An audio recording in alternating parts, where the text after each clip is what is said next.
grow them. Bring it.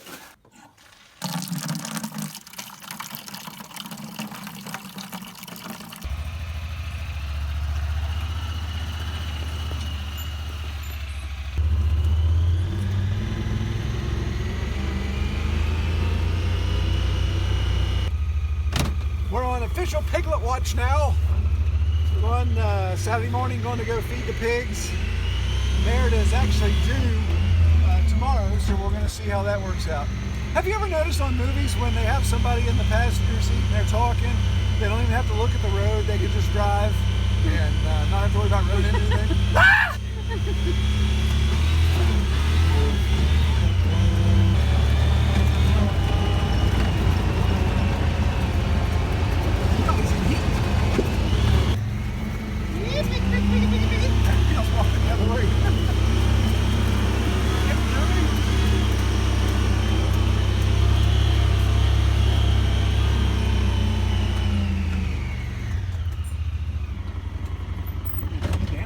But it's not moving. I see, it's not moving. I see one near her nose. Oh no.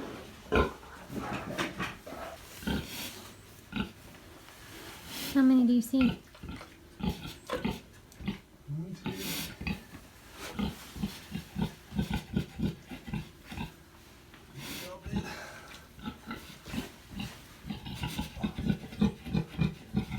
What'd you kill him for, honey? Crushed him over harm. 4.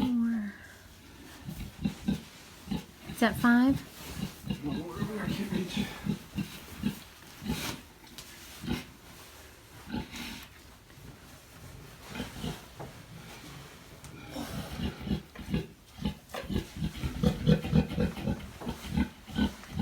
Good looking pigs too.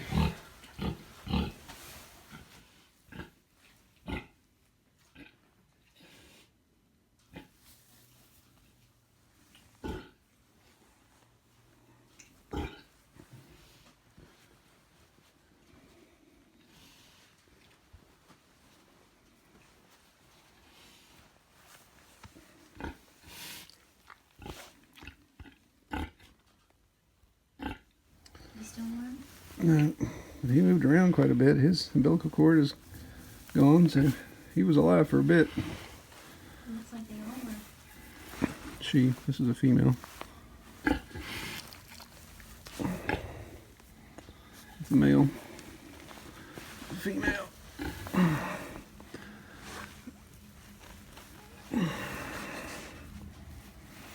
It definitely was the first one. Most likely.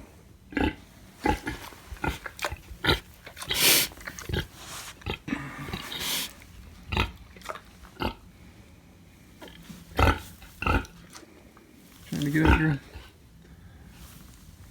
Is that 7? 1, 2, 3, 4, 5, 6, yeah. 7. There's something else under it, maybe.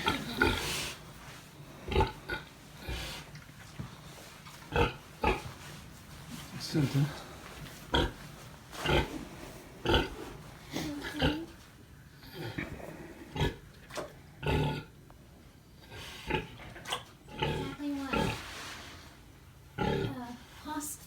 House violence was in her during labor. She's picking up on her feet.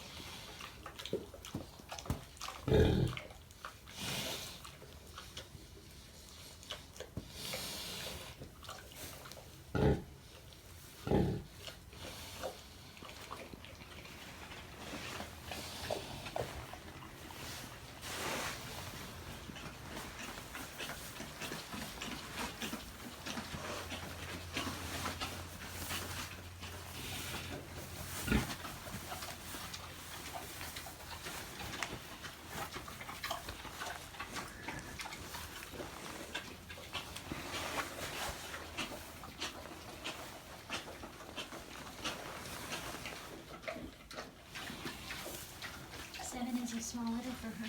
Mm-hmm. Yeah, it's Berkshire too. I bred Berkshire this time, which just produces a smaller litter usually.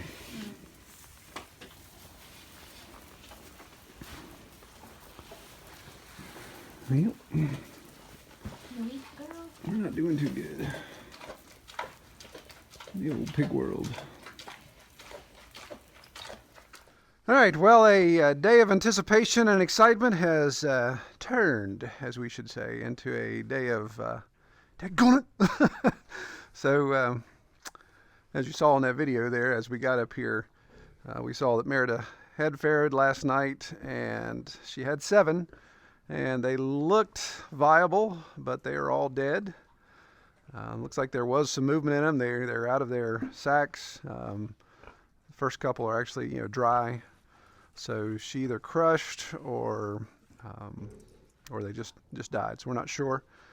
We're still obviously just now assessing everything, so we're gonna have to figure that out. So this is definitely this is the 3rd disappointment. So I think this is 3 strikes and you're out type of thing. We're gonna most likely have to retire our herd and start over, because we've got some issues here, whether it's a genetic issue or whether it's some other things. We gotta figure that out.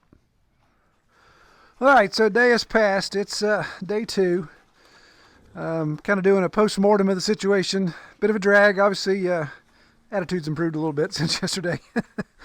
But yeah, what we know, what we can tell is 7 pigs. I think they were all viable, at least the point where they hit the ground.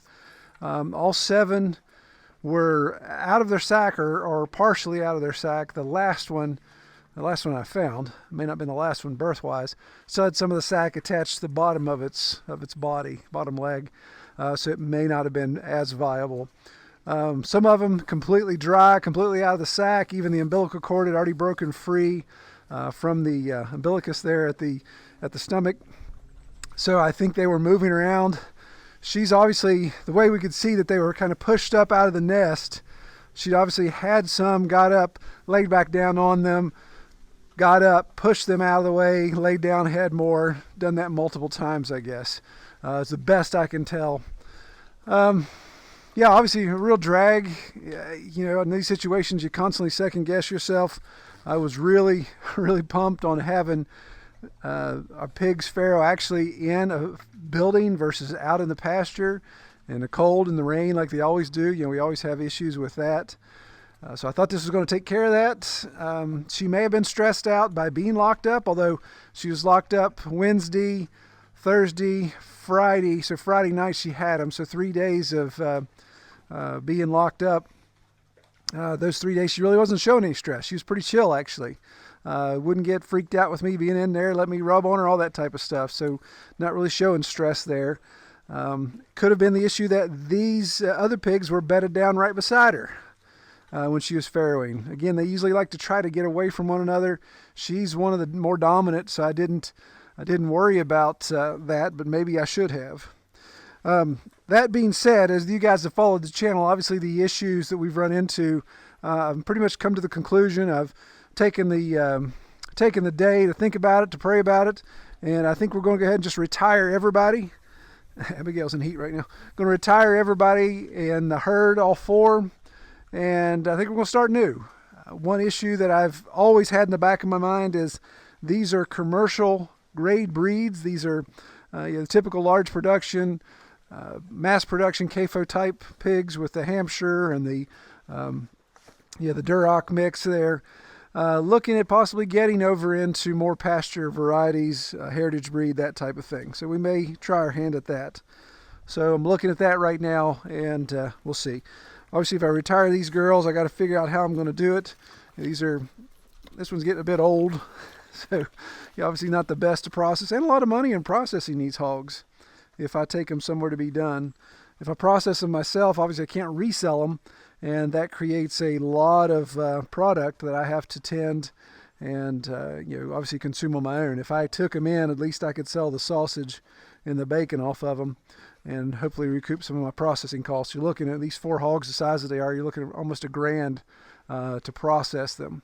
So we'll see. Again, still contemplating that. As we've talked about, Abigail's she's become a pet more than anything, so that's going to be a little tough. But that's where we are. As I always say, this is farming. The Lord giveth and the Lord taketh away. Blessed be the name of the Lord, right? So we'll regroup and see what else we can do. Well, appreciate everybody on the journey. Comment below if you have any suggestions. Take care.